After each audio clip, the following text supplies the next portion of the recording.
القمة 132 وفوز الأهلي على الزمالك بثلاثية نظيفة، وفاز من استحق الفوز اللي لعب بتركيز واللي كان على قلب رجل واحد، وكانوا حاطين في بالهم إن هم يصالحوا الجماهير بعد ما خلص ثلاثي الزمالك عليه. إيه اللي حصل؟ أنا ما شفتش إن يستروب كان له أمور فنية تفوق فيها على معتمد جمال، لأن سبب فوز الأهلي هم لاعبي الأهلي ومساندة الجماهير اللي كانت موجودة بعد سلسلة العروض والأداء السيء اللي كان بيقدمه الأهلي. ومع ذلك راحت الجماهير وساندت اللعيبه، واللعيبه ما خذلتهاش وكانت مركزه جدا جدا جدا في كل باص وكل تمريره كانت بتطلع ما بين الاقدام. الثلاثي اللي خلصوا على الزمالك في وسط الملعب عشان جمهور الزمالك شايفه بيقسو على معتمد جمال بظلم كبير قوي بيتعرض ليه الراجل.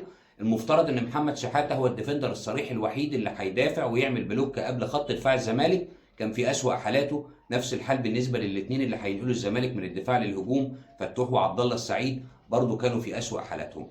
ضيف عليهم حسام عبد المجيد اللي كان بيقدم مباراة سيئة جدا بغلطتين من عنده تسبب في هدفين للنادي الأهلي، وحتى كمان القرار الغريب اللي أخده معتمد جمال إن هو يوافق على إن حسام عبد المجيد هو اللي يدخل عشان يسدد ركلة الجزاء وهو باد لك ومش في يومه خالص. ده كان قرار غريب شوية من معتمد جمال. الأهلي فاز لأن لعيبته كانت أكثر تركيزا، وبيديك انطباع مهم جدا جدا تبقى حاطه في بالك، ان مش بالمستوى ومش بالمعطيات اللي موجوده على الورق ولا بالنظريات. اللي بيلعب بتركيز وبيكون عنده حماس ورجوله في اللعب بشكل اكبر وما بيخافش زي ما لعيبه الزمالك خافت في هذه المواجهه، سهل جدا ان هو يكسب، وهو ده اللي عمله الاهلي.